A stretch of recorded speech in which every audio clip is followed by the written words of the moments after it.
now, here are your hosts, Janet Hickox and Roger Wetzel. Hello, everybody. Thank you for joining us today on Empower You. I'm your host, Janet Hickox, and my co-host, Roger Wetzel, is here as well. Hello. Hi, Janet. How are you today? I'm having a great day. Thank you so much. You're looking fabulous. Wonderful. Thank you. So Thank are you. you. How are things Thanks. going over there on Guimas Island? Beautiful. Yeah? It's nice. Gray day today. Cold. It's wintertime. Yeah, typical. Almost. As usual, I don't know. Almost. I think I saw the sun for a brief moment yesterday. Did you? Did you miss it? Yeah, no, I saw it. There was a very brief moment of time where the actual golden orbs shone through the clouds. It was beautiful. That's right. Let's see. Yeah, it's still cloudy. Yeah, it's still cloudy. I can tell you that from my windows here. Well, today we are really excited because we're going to be switching subjects a bit today. We're going to be going into territory that I'm very familiar with. Not so much Roger, but we're going to... This is unknown territory for me. Absolutely. And it's like going to speak a foreign language. Indeed it is. But we're going to let you, I think as an outsider to the subject, which is astrology today, you will be able to ask questions much like our clients would or our listeners might ask. So awesome. I think it's really good. So I can know what my job is going to be, who I'm going to be in a relationship, and when I'm going to make a lot of money? Okay. Yeah, sure. Isn't that what you get asked all the time? I do get that asked all the time. And yes, I can see that sometimes in the chart, but that is not the main purpose of having an astrology reading. So anyway, without further ado, let me bring in our guest today, who is has been with us before on Empower You, Michael Lennox. Welcome. Hey, everybody. Hi, Janet, Roger. Great to see you. Hi, Michael. Good to see you. Welcome back. Thank you. I'm delighted to be asked back. Thank you very much for that honor. Yeah. And as Roger was pointing out before we started the show today, you're our first return guest. Yay. And that's kind of special for us because we've now almost been on the air 1 year. As we get to January 15th, that was when Empower You began. And I think you were on last February. Now, the subject matter last time we were talking about the divine feminine and the sacred masculine. So we're taking a different view today on some of the things that you do, which is looking at the astrology of 2016. But before we jump into that, Michael, tell our listeners a little bit about you. Remind them of who you are, because you have some really fascinating things that you actually are involved with besides just astrology. Absolutely. Yeah, I refer to myself as an ambassador to the unconscious mind. That's sort of my moniker. I'm a spiritual teacher in a general sort of way. That includes being a psychologist. I have a doctorate in psychology. I'm an astrologer. Indeed, that's a big part of how I work with people one-on-one. But I'm also a noted expert on dreams and dream interpretation. Mm-hmm. And in fact, dreams and dream interpretation is really my first sort of go-to way of being out there in the world, introducing people to the idea that the unconscious mind is speaking to us all of the time. And for me, astrology and dream interpretation really are like the same thing, in that dreams are these stories told in a language of symbols. Those symbols have interpretation associated with them, and that's what astrology is. It's math and archetypes and movement of planets, and each of those carry interpretation.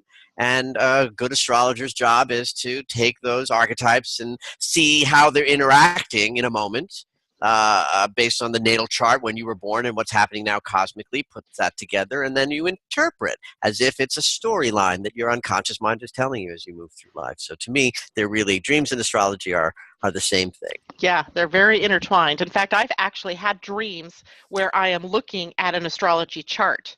Like something like almost telescoping into a specific part of a chart for a person, not me, for someone. Oh, how interesting. Oh, what interesting. I've had many conversations with clients, and usually I see the name on the chart, and then I see this piece, and then I call that client and I say, I don't know why I dreamt this, but this is what I have to tell you.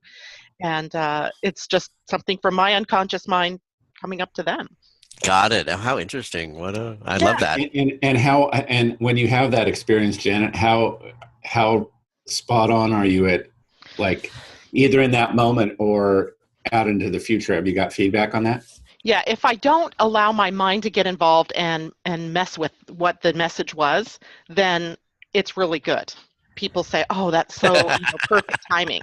But there are times between the time I wake up in the morning with having had this dream and I talk to the person, I've also pulled their chart. So now I'm running it through other filters. So I often have to just stop myself from doing that and stay to the message.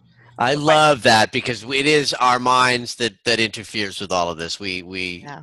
You know, the heart knows and the mind sees far, but it's always wrong. And you know, I have switched from just doing Western astrology to also doing human design astrology, and there's very clear indications as to what's going on with people whose mind get so wrapped up into what's going on in their lives, where they can't really just be um, um, based on their intuition or, you know, something they're feeling. It always seems to want to go to the mind. Oh, So, yes. anyway, Michael, we're also going to talk a little bit about the astrology of 2015, because I see, you know, things, it's not like January 1st comes up and everything changes, right? But what does happen is there's this, you know, ending of 2015 leading into 2016. So why don't we start there? What is going on in the now? And maybe, I know we got to go back a couple of weeks before we can really set the stage, so that we can get a sense of where we're going in 2016. Okay, that's God, it's a big question, and I'm going to do my best to, let's see. Let's start with our friend Mars. Okay. Because Mars is going to go retrograde next year for a couple of months, and that's big news for us. That's something that only happens every couple of years, and Mars is a personal planet. He represents our bodies and how we're walking through life, and our physicality, sometimes even our health. But most important, in the lexicon of how are you walking your talk, Mars is the walk. It's the choices we make. It's how we embody the things that we know.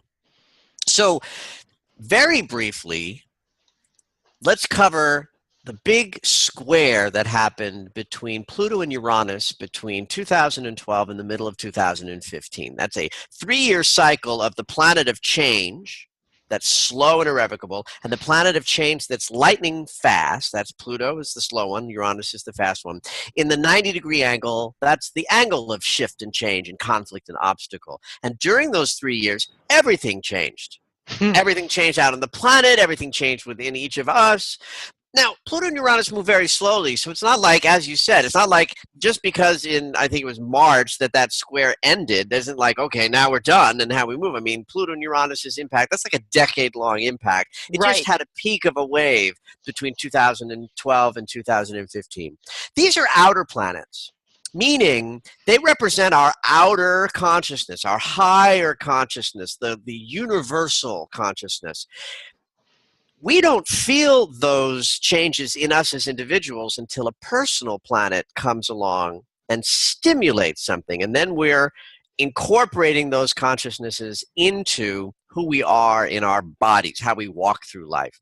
And Mars over the last year, like November of 14, then March of 15, July of 15, and right now, December of 15. So November, March, July, and December, Mars moved around the sky and activated this square in different ways in opposition. You know, the math is irrelevant to your listeners. Just know November, March, July, December. In those 4 months were like pillars of incorporating the shifts and the changes into how your life was unfolding. When I look at my life, and I'm not going to tell the personal story that that this activated, but I almost fell off my chair when I looked at what was happening in November, March, July, and now, because it was so exact. And about 50 or 60% of my clients are having the same experience. The reason I'm bringing all of this up is because next year, during Mars's retrograde, we're all going to be having some sort of an experience of internalizing the shifts that the last few years have been bringing us. There's going to be a demand to sort of up your walk. Like there's, and this is sort of springtime of 2016. Let me say it this way, that Mars's retrograde is going to be an opportunity for all of us to sort of turn within around how we are walking our talk, make the necessary changes that might have to happen in order for us to up-level that walk. And here's why this is so important, is because the big news of 2016, which also we're already in because it sort of arced in this past fall, is the planet Saturn, the teacher, the responsibility guy, the guy who says, you must, or I will punish you. He has a bad rap in astrology. He does, but he's our friend. He's the benevolent teacher. That guy is in a square now, this conflict and obstacle angle with Neptune, the great spirit. Mm-hmm. Squares are energies that want the exact same thing but come from completely different perspectives. I like to use the example of the floor and the wall. They both want the room.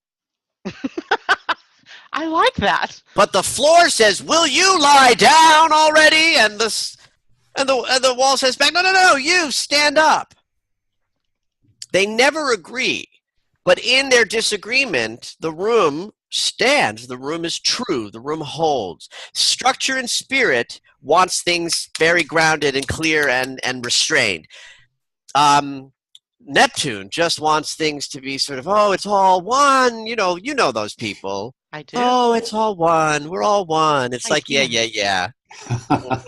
Show me how that works in practical terms. So these two energies are bouncing up against each other right now and all through next year. Mars is going to give each of us an opportunity to go within and say, okay, how am I not in balance between structure and spirit? How am I still doing a spiritual bypass that says, oh, yes, it's all love and light when I'm enraged? Or how am I avoiding my responsibilities to have a spiritual practice so that I can deal with a world that has gone insane? Yeah, because that's not going away anytime soon. No, it's not. Yeah. At least another, 5 years, maybe 4 years of... I'm saying that the entire rest of Pluto in Capricorn is going to be devastating. That's a decade. Yeah. Just so that our listeners know, I looked up the dates for the retrograde for Mars just because I always like to see that whole time zone that it takes up. Mars enters the retrograde zone at 23 Scorpio on February 17th. So just 2 months from now. Actually goes retrograde April 17th and then turns back to direct on June 29th, where that means it's at 23 Scorpio again. It has retrograde from 8 Sag back to Scorpio, and doesn't leave the retrograde zone, meaning enter new territory, until August 22nd. Golly, so you've got that's like 8 months of a process. Yeah. And spring is really the juicy time. Right, that's going to be the most critical time. Yeah. So the way I always look at retrogrades, and I don't know, maybe you do this as well, is the preview from the date February 17th to April 17th, then the meat and potatoes, from April till June, and then the exit gives us time to clean up. Wrap it up. Right. Wrap it up. Get the lessons learned, see where we are, enter the new direction, etc. So it's really kind of exciting energy. And I wonder how you feel about this, because Mars is moving backwards into territory that Saturn went over as we closed out the summer of, it was from July until October, when Saturn moved back into Sagittarius. What do you think that is going to bring up for us? That's a great question. It's the question. Saturn is our teacher. Saturn tells us where and how the important lessons are going to be. Mars then activates or reactivates, right? Mm-hmm. So I think it's a great observation to make that this Mars retrograde is hearkening back to lessons that the teacher taught us a year ago. And Saturn's lesson for us in Scorpio, I think, it had to do with manifestation and responsibility in manifestation. Because Scorpio is the alchemist. Scorpio is the archetype of the zodiac that actually understands how to transform lead into gold. And that's our job. Our job is, as human beings, is to be alchemists, to alchemize our lead into gold. Now, here's, I think, where I experience a lot of people getting, off track. This idea that we can manifest our reality is an absolute truth. That sets a lot of people off into la la land about what they're looking to create. It's like you cannot pull a rabbit out of the hat unless a rabbit is already in the hat. Let's get real, right? Let's get real. What are my gifts and talents so that I can create a life of magnificence using those gifts and talents? I am 5'6". I am never going to be a basketball player. So if I spend my time affirming and manifesting that I'm going to be a basketball player, I'm in trouble. We talked about this a couple of weeks ago with, Janet, maybe you remember who the guest was, but Alex Bratty. Yeah, about the movie The Secret. And now there was some positive aspects to that, but the biggest thing that did was create this illusion of what you're talking about. Of, if I just sit here and close my eyes and manifest a BMW in my driveway in 3 days, when somebody's going to drop one off, right? Or checks in the mail. Remember that? Yes, checks in the mail. Remember that? Checks in the mail. Right? People driving up to their mailbox and getting a check. It doesn't work like that, and that's not what it's about, really. It's not what it's about. It's about meeting your life at the way your life is meeting you. And there's real information in there. Remember, this is a consciousness game. We are each individuals, a part of a universe that is seeing itself. That's what we are. The universe is going, I am. And we're here to go, yes, you are. I see you. And so our very own personalities are designed to see that at the level of our individual lives. I have a client who's waiting on a dream interpretation where, oh God, I hope she never listens to this. Don't give any names. No names. No names. I'll have to really disguise this. Where there's a fantasy that she's having for years about a certain thing that she wants to manifest. It has to do with another human being. It's never going to happen. And so I've been sitting on the dream interpretation for an extra day or two because I'm not sure how to go into, I don't want to be the authoritative parent who's shaming her for having this fantasy, but I want to really leave her with a clear sense of your life will tell you, and here's the message for all the people who listen to this show, your life tells you what it wants from you just as much as you tell your life what you want from it. And if you cut that piece off, and that's what The Secret sort of inspired, it went to, you tell your life what you want. Okay, well, I want this, this, and this, and this, and this. So it's like, well, if my gifts and talents can't generate that, it ain't coming. Now, I affirm my prosperity and abundance all the time. And as a result, I have earned more income every year for the past 10 years. My income has increased every year. But it hasn't gone from like 20,000 to 600,000 because it builds upon itself. I'm so disappointed in you, Michael. Well, me too. I'm disappointed in you. You need to go back and watch that movie again. Yes, you do. Apparently. No, but you make a really good point there, Michael, because you've seen how the underlying message of the movie really does work. And yes, absolutely, because it's a law. Yes. When you're in alignment with the things that are right for you. And that's where we astrologers come in really handy, because we can really help you get on your path. Yes, on your path. Mm-hmm. And this is the absence. It may sound like we've veered off into secret bashing, but we are actually talking about the message, in my interpretation, of the message of Saturn and Neptune in a conflict angle. Mm-hmm. Because the Neptune, if you spill over into Neptune, because, by the way, Neptune is spirit, the great spirit. On the continuum, Neptune's domain is also escapism and addiction and excess and confusion. That's Neptune's domain too. So Neptune would say to you, I can have anything I want. Saturn says you can't have anything that you don't work for. They seem diametrically opposed. Well, they are, but imagine what you can build when you're working with both of them simultaneously in equal measure. I can have anything I want that I am responsible to. I can do anything that I desire that I am willing to take the consequences for. I can create a life of absolute magnificence as long as I build the foundation on which it can stand. Well, it gets past that dualistic perspective that we all live with, where it's either I can have everything I want, or I can't have anything. Well, and you hit something really important, Roger, was what happens to people when they bump up against the responsibility pieces. Then they say that it doesn't work. Mm-hmm. There's another way to look at this, though, too. If Neptune is great spirit, which it represents that, then Saturn represents form and structure here on the physical plane. Right. So what you were really trying to do is make the two, spirit and form and function, work together as opposed to in this crisis or challenging aspect.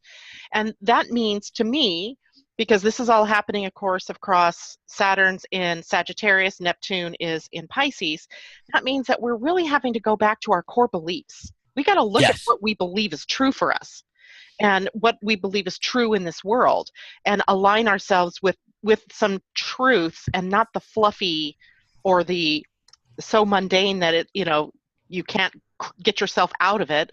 Got to go back to you. It brings responsibility back to the person, to the individual. I like to go ahead. Before we do, I'd like to say more about that, just based on something that happened to me this morning. But before we do that, we need to take a break. Oh, Roger, good timekeeping. So we'll be right back and talk about what we value, what we believe. So we'll be right back.